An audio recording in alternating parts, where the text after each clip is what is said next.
Going to have a look at the Kenyan shilling, which closed 0.3% weaker on Tuesday at 84.1030 to the dollar, compared with Monday's close of 83.8595.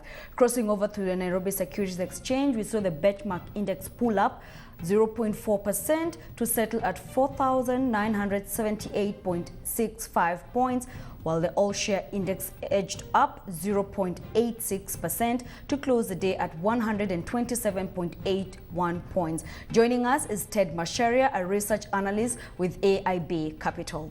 Many thanks for joining us. Thanks for having me. One of the stories that is making headlines today is IandM Bank, which has of course managed to do the reversal buyback of City Trust, and they plan to list in June 25th at a price of 448 shillings. Of course, that if you compare it to some of the large caps like East African Breweries, which is the most capitalized at about 400. Is 448 a very expensive price as an introductory price for IandM Bank listing next month?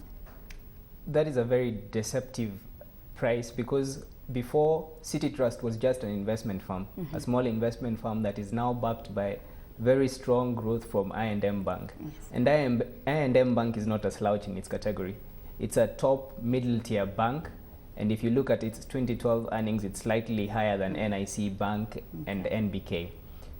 If you were to compare the price of IandM Bank as City at that 440 shillings, and you were to compare that PE with the banking sector PE, then you will see that that is a relatively cheap counter.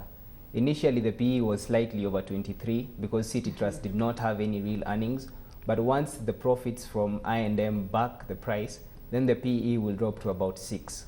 So if you were to compare the price PE-wise, then IandM Bank should come back at around 900 shillings. But how will the investors take that price? There is still one more operation that needs to be done. They'll do a share split so that they can increase liquidity on the counter. Because initially there was less than 1 million shares, but for it to trade effectively on the bourse, they'll need to increase the liquidity on the counter. So perhaps that price will be dropped after the split from 400 to about 30-20, depending on the split ratio.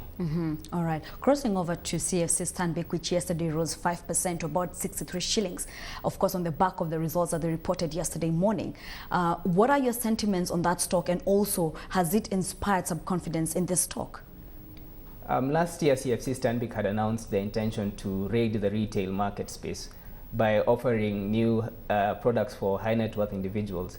And that proved to be a turning point when it comes to interest expense, because they were able to access cheaper deposits as compared to the corporate clients' deposit base that generally require higher interest rates. Looking forward, their corporate business remains their strongest niche market. Obviously, the personal banking business is hard for them to figure because they're going against very cemented key players like Equity and KCB. But that doesn't change the fact that they have done a good job thus far, and the profit after tax rise from Q1 is impressive enough.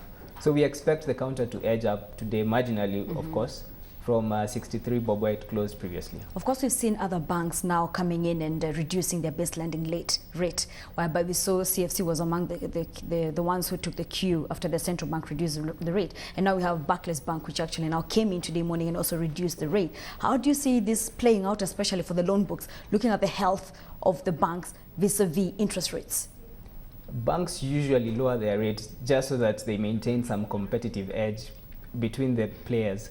So what it will mean now is obviously there will be some small dip in the weighted average interest rates on interest liabilities that they have.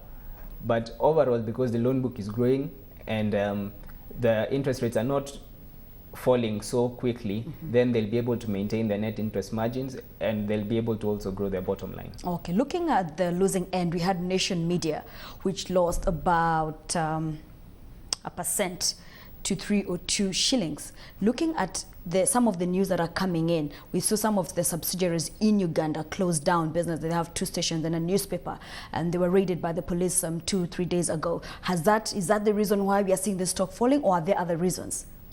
Probably not, but that is just a reminder of the political risks that companies in Eastern Africa face.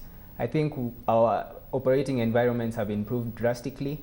but there are still small impediments to doing business in East Africa.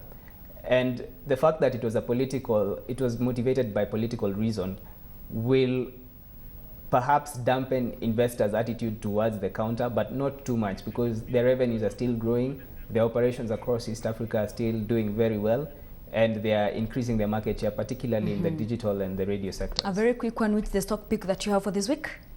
We are looking at EABL. We want to see how much the demand-supply forces will push the counter up, and the foreign investor participation on that counter.